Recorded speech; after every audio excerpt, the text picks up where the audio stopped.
धर्मपुर गांव में रहने वाला रामधन एक बेहद गरीब किसान था। इस बार उसने गांव के सेठ से उधार लेकर खेती की थी। मौसम अच्छा रहा और खेतों में पहली बार फसल बहुत अच्छी आई थी।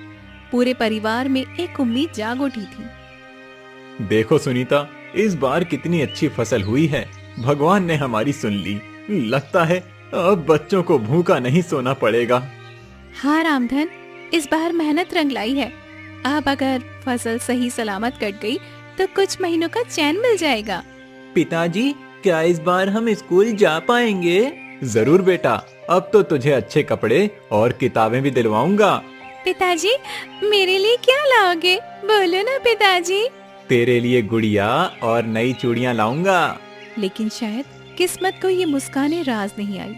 शाम ढलते ही आसमान पर काले बादल घिर गए और तेज आंधी के साथ मूसलाधार बारिश शुरू हो गई। रामधन, जल्दी चलो, खेत में पानी भरने लगा है।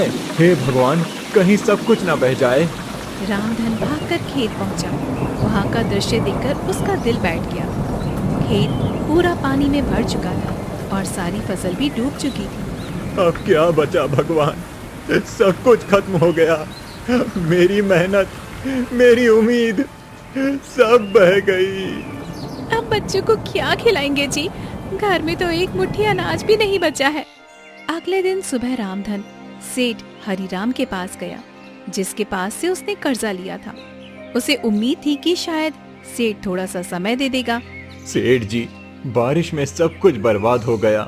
थोड़ी मोहलत दे दीजिए। अगली बार फसल होगी तो सारा कर्ज चुका दूंगा। तुम्हें अब कोई मोहलत नहीं मिलेगी रामधन। कागज के हिसाब से अब वो जमीन मेरी है।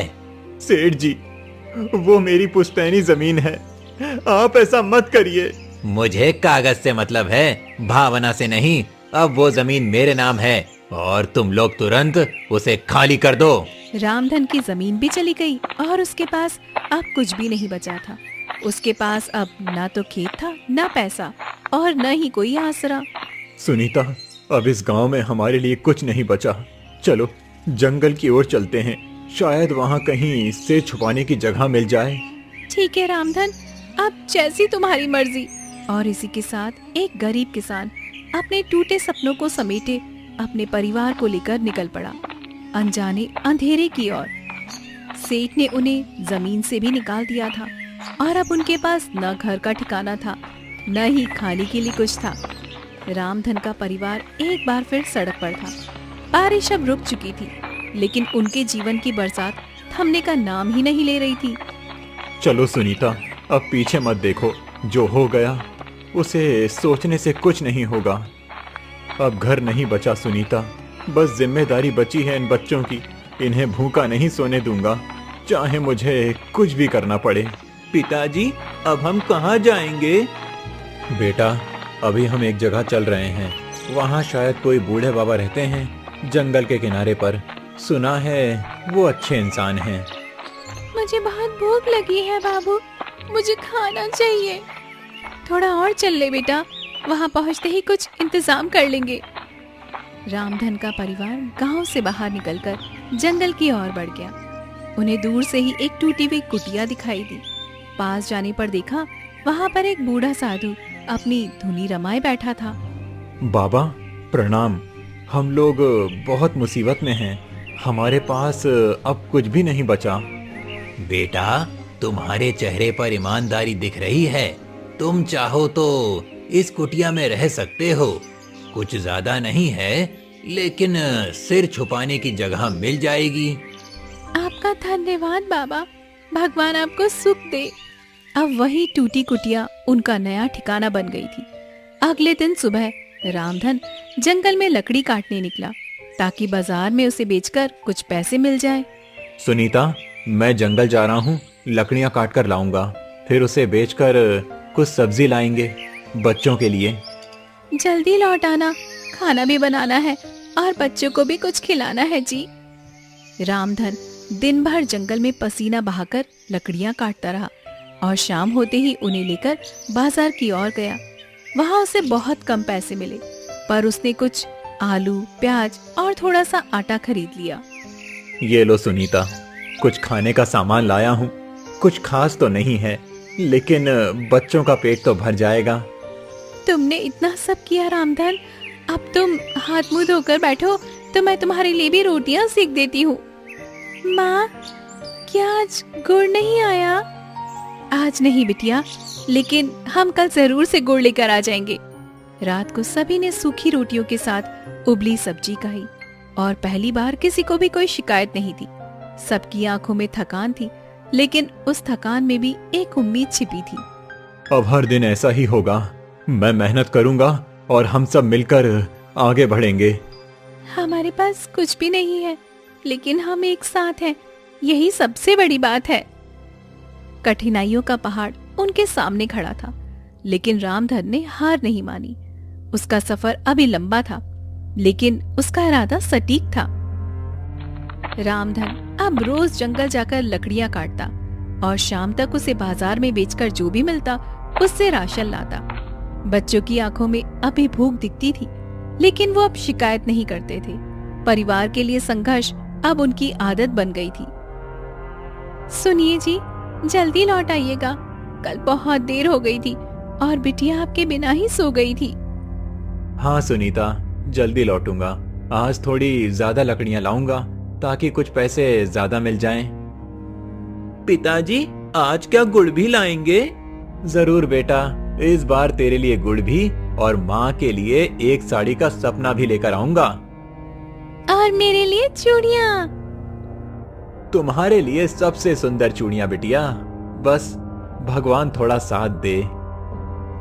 रामधन मुस्कुराते हुए जंगल की ओर निकल पड़ा, लेकिन आज वो हर रोज से थोड़ा आगे निकल गया। वो सोच रहा था कि जितना ज्यादा लकड़ी मिलेगा उतना ज्यादा ही अच्छा होगा। आज ज्यादा लकड़ी चाहिए, ज्यादा लकड़ी मतलब ज्यादा पैसा मतलब सबके चेहरे पर खुशी। पेड़ों की गहराइयों में वो इतना आगे निकल गया कि उसे पता ही नहीं चला कि वो कहाँ पहुँच गया है। दूर तक सिर्फ जंगल ही जंगल था। वहाँ पर कोई रास्ता दिखाई नहीं दे रहा था, न ही कोई आवाज थी। अरे, ये कौन सी जगह है? ये रास्ता तो रोज वाला नहीं लगता है कहीं गलत दिशा में आ गया। वो इधर उधर देखने लगा, लेकिन उसे कोई दिशा समझ नहीं आ रही थी। आसमान में बादल घिरने लगे थे और हल्की सी बारिश भी शुरू हो गई थी। हे भगवान, अब क्या करूं?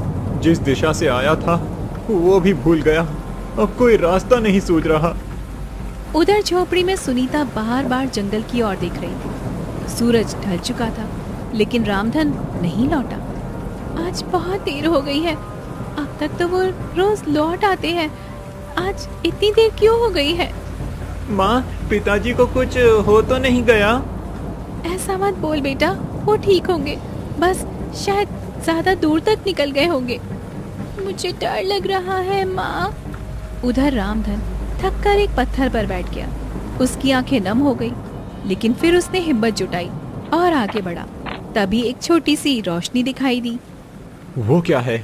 वहाँ कोई घर जैसा दिख रहा है, या फिर कोई आग जला रहा है। चलो देखता हूँ। वो उस रोशनी की ओर बढ़ा और उसे एक अजीब सी गुफा दिखाई दी, जिसमें से पीली सी चमक आ रही थी। वो थोड़ा घबराया, लेकिन फिर अंदर गया। ये कैसी जगह है? सब कुछ सुनसान है, लेकिन यहाँ रोशनी कैसी? गुफा के अंदर वो जैसे ही आगे बढ़ा, उसे सामने एक अलग ही दुनिया दिखाई दी। वो एक गांव जैसा था, लेकिन वहाँ कोई इंसान नहीं था। पूरा गांव सोने के जैसा चमक रहा था। ये तो कोई सपना लग रहा है, मगर मैं तो जाग रहा हूँ। फिर ये क्या है? अचानक दो सिपाही आए और रामधन से बोले, तुम कौन हो और यहाँ कैसे आए? मेरा नाम रामधन है। मैं गरीब किसान हूँ, रास्ता भटक गया हूँ। राजा के पास चलो, वो तुमसे मिलना चाहते हैं। रामधन डरते हुए उनके साथ महल की ओर चल पड़ा। उसे समझ नहीं आ रहा था कि अब उसके साथ क्या होने वाला है। रामधन डर और हैरानी के बीच आगे बढ़ रहा था। सोने जैसे इस गांव में कोई आदमी दिखाई नहीं दे रहा था, लेकिन ये जगह किसी सपने जैसी लग रही थी। मैं कहीं सपना तो नहीं देख रहा हूँ। सब कुछ इतना चमकदार कैसे है? और ये लोग कौन हैं? सिपाही उसे महल के मुख्य दरवाजे तक ले गए। वहाँ अंदर से एक तेज और गंभीर आवाज आई, उसे भीतर ले आओ। रामधन अंदर गया तो सामने एक ऊंचे आसन पर एक वृद्ध राजा बैठे थे, जिनके चेहरे पर तेज और आंखों में करुणा थी। बताओ कौन हो तुम और यहाँ कैसे आए? महाराज, मेरा नाम रामधन है। मैं एक गरीब किसान हूँ। बारिश में मेरी सारी फसल बह गई। सेठ ने मेरी जमीन छीन ली और अब मैं जंगल से लकड़ी काटकर अपने बच्चों का पेट पालता हूँ। आज रास्ता भटक गया तो ये गुफा दिखी। तुम्हारी बातों में सच्चाई दिखती है रामधन। तुम्हारा संघर्ष तुम्हारी आंखों में साफ दिखाई देता है। महाराज, हम तो बस 2 रोटी के लिए मेहनत करते हैं। हम गरीबों का तो कोई सहारा नहीं होता। तुम जैसे लोग ही असली राजा होते हैं रामधन, जो बिना शिकायत के परिवार को बचाने के लिए लड़ते हैं। राजा ने पास खड़े सिपाही को इशारा किया और एक छोटी सी तिजोरी मंगवाई। रामधन, ये लो कुछ सोने के सिक्के। इन्हें अपने पास रख लो और अपने घर जाओ। अपने बच्चों के लिए कुछ खाना और कपड़े लाओ और एक नई शुरुआत करो। महाराज, मैं ये नहीं ले सकता। हम गरीब हैं, लेकिन मेहनती हैं। ये मेहनत का ही इनाम है। अगर ये तुम जैसे ईमानदार आदमी को नहीं दूंगा तो किसे दूंगा? रामधन की आंखों में आंसू आ गए। वो झुककर राजा के चरणों में गया। आपने तो जैसे मेरी जिंदगी बदल दी महाराज। अब मैं अपने बच्चों को भूखा नहीं रखूंगा। जाओ रामधन, लेकिन याद रखना, ये गांव सिर्फ उन्हीं को दिखाई देता है जो सच्चे दिल से मेहनत करता है और अपने स्वार्थ से ऊपर होते हैं। अगली सुबह रामधन इन सिक्कों को लेकर बाजार में गया। वहाँ से उसने खूब सारा राशन लिया, बच्चों के लिए नए कपड़े खरीदे और सुनीता के लिए एक रंगीन साड़ी खरीदी। आज दिल से सुकून मिला सुनीता। बच्चों के चेहरे पर जो मुस्कान देखी है वो सब कुछ भूल जाने जैसी है। अब लगता है जैसे हमारा भाग्य सच में बदल गया है, लेकिन इन सिक्कों से कर्ज चुकाना भी जरूरी है जी। रामधन उसी दिन सीधा सेठ हरिराम के घर पर गया। उसके हाथ में सिक्कों से भरी थैली थी। सेठ जी, ये लीजिए आपका कर्जा। पूरा चुका रहा हूँ। एक एक सिक्का मेहनत से आया है। रामधन, ये सब कैसे हुआ? अचानक तू इतना अमीर कैसे हो गया? कहीं चोरी तो नहीं की? सेठ जी, मैं गरीब हूँ, लेकिन चोर नहीं। मेहनत की है और भगवान की दया से ये मिला है। तू ये सब कहानी मुझे मत सुना। अब अगर तुझे कर्ज चुकाना ही था तो पहले क्यों नहीं चुकाया? अब चुका दिया सेठ जी, और अब आप मेरी जमीन के कागज भी लौटा दीजिए। सेठ को शक था, लेकिन सामने सोने के सिक्के दिखकर वो चुप हो गया। जमीन के कागज लौटाए और रामधन वहाँ से निकल गया। पिताजी, अब क्या हम फिर से उसी खेत में काम करेंगे? हाँ बेटा, अब वो खेत फिर से हमारा है। अब हम उसमें मेहनत करेंगे, लेकिन एक और सपना भी है। सपना कैसा? मैं बस सिर्फ खेती नहीं करूंगा, लकड़ी बेचने का छोटा कारोबार भी शुरू करूंगा। जंगल से लकड़ी लाऊंगा और गांव में बेचूंगा। रामधन ने 2 दिन में लकड़ी बेचने का एक ठेला बनवाया और अब हर सुबह जंगल जाता और शाम को बाजार में बेचकर लकड़ियों को घर पे लौटता। धीरे धीरे उसके पास पैसा भी बढ़ने लगा और गांव वाले भी अब उसे सम्मान की नजर से देखने लगे। देखो, रामधन अब अमीर हो गया। लगता है भगवान की कुछ खास कृपा हुई है इस पर। लेकिन सेठ हरिराम को चैन नहीं पड़ा। वो रोज सोचता कि आखिर रामधन के पास अचानक इतना धन कहाँ से आ गया है। उसने ठान लिया था कि अब वो इस रहस्य का पता लगाकर ही रहेगा।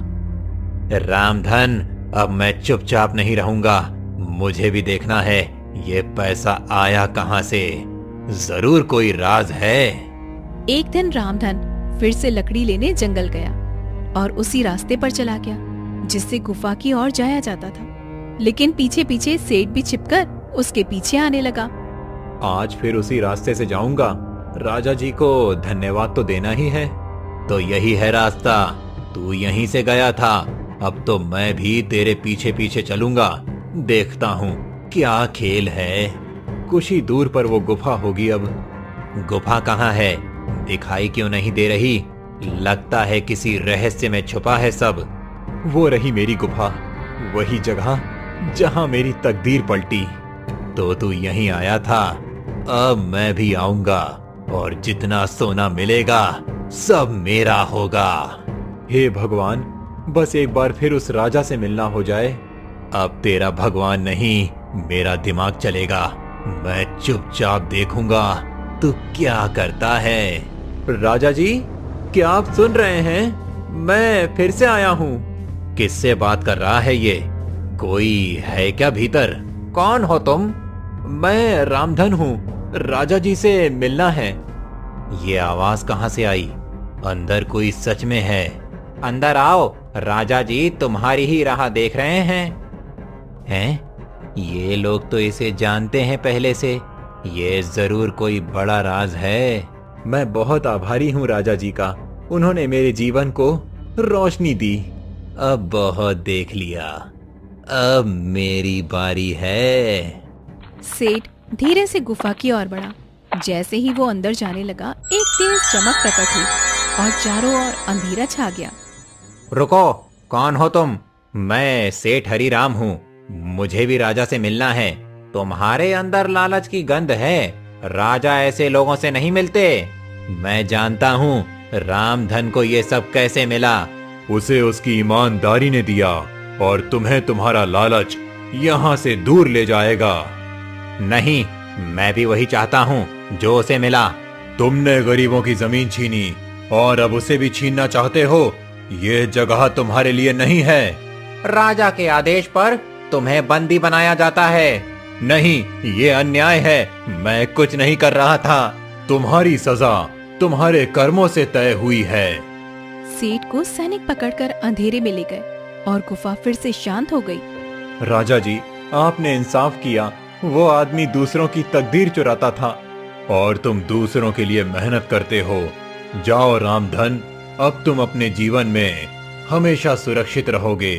धन्यवाद राजा जी, मैं कभी आपके विश्वास को नहीं तोड़ूंगा। रामधन गुफा से बाहर निकला और अब उसके चेहरे पर संतोष था, लेकिन साथ ही मन में एक सवाल भी था। क्या ये रहस्य कभी किसी और को भी दिखेगा या सिर्फ उन्हीं को जिनका दिल सच्चा होता है? अब रामधन के पास सब कुछ था, लेकिन वो फिर भी उसी सादगी से जीता रहा। आज सब कुछ साफ हो गया। सेठ का लालच उसका अंत बना और ईमानदारी मेरी ताकत। तुम आज जल्दी लौट आए जी, सब ठीक तो है ना? सब ठीक है सुनीता, अब कोई डर नहीं रहा। राजा जी ने सब देख लिया और न्याय भी दिया। पिताजी, सेठ कहाँ गया? अब जहाँ ऐसे लोगों को जाना चाहिए वहाँ गया बेटा। आप क्या करने का सोच रहे हो आप? अब गांव में छोटा सा व्यापार शुरू करूंगा। लकड़ी और कोयले का एक गोदाम खोलूंगा और गांव के लोगों को भी काम दूंगा। अगले दिन से रामधन ने एक छोटी सी दुकान किराए पर ले ली। कुछ लकड़ियां जंगल से लाकर वहां पर बेचना शुरू किया। लोगों को अच्छा सामान मिला और रामधन को मेहनत की इज्जत मिलने लगी।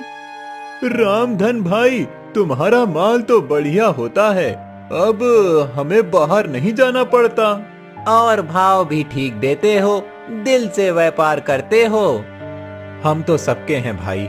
जब हम भूखे थे तब भी गांव हमारे साथ था।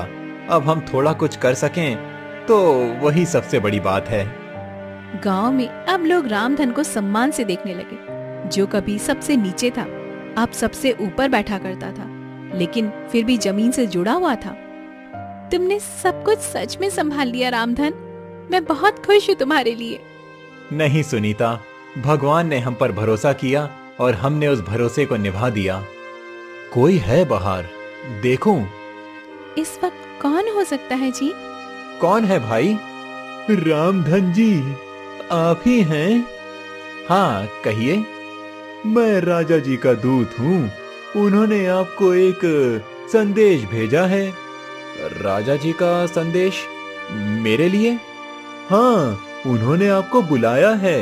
उन्हें आपसे कुछ खास बात करनी है। किस लिए बुलाया है? क्या बात हुई है? सब ठीक तो है ना? मुझे बस इतना कहा गया है कि रामधन को तुरंत लेकर आना है। ठीक है, मैं सुबह चलता हूँ। नहीं, आप अभी चलिए, मैं साथ हूँ, रास्ता सुरक्षित है। ठीक है, बच्चों का ध्यान रखना सुनीता। पिताजी, जल्दी लौट आना। रामधन बिना सवाल किए दूत के साथ निकल पड़ा। रात के अंधेरे में उसकी चाल धीमी थी, लेकिन मन में विश्वास था। राजा जी इंतजार कर रहे हैं, अंदर आइए।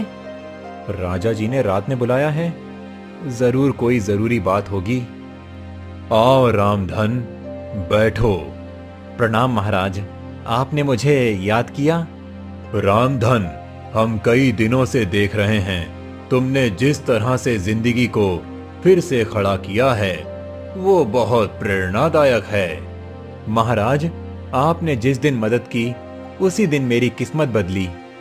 हमारे पास अब ज्यादा उम्र नहीं बची और कोई वारिस भी नहीं है। हम चाहते हैं कि तुम हमारे उत्तराधिकारी बनो। मैं राजगद्दी पर बैठूं? ये कैसे संभव है? हमने तुम्हारे व्यवहार, ईमानदारी और परिश्रम को परखा है और यही गुण एक सच्चे राजा में होने चाहिए।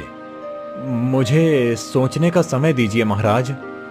तुम्हें कल सुबह तक का समय देते हैं, फैसला सोच समझकर कर लेना। रामधन महल से बाहर निकला।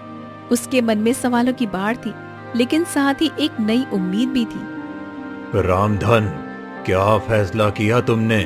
महाराज, मैं रात भर सोचता रहा। ये गद्दी एक जिम्मेदारी है, मैंने कभी इसका सपनों में भी नहीं सोचा था।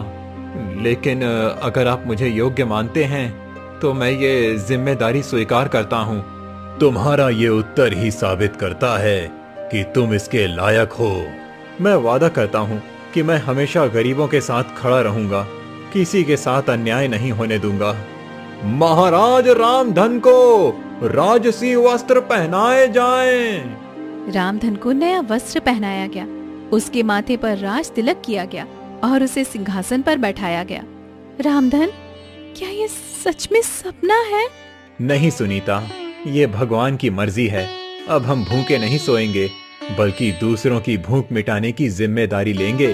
अब मैं राजा का बेटा हूँ। नहीं बेटा, तुम जनता के सेवक के बेटे हो। हम राजा नहीं, सेवक बनकर जिएंगे।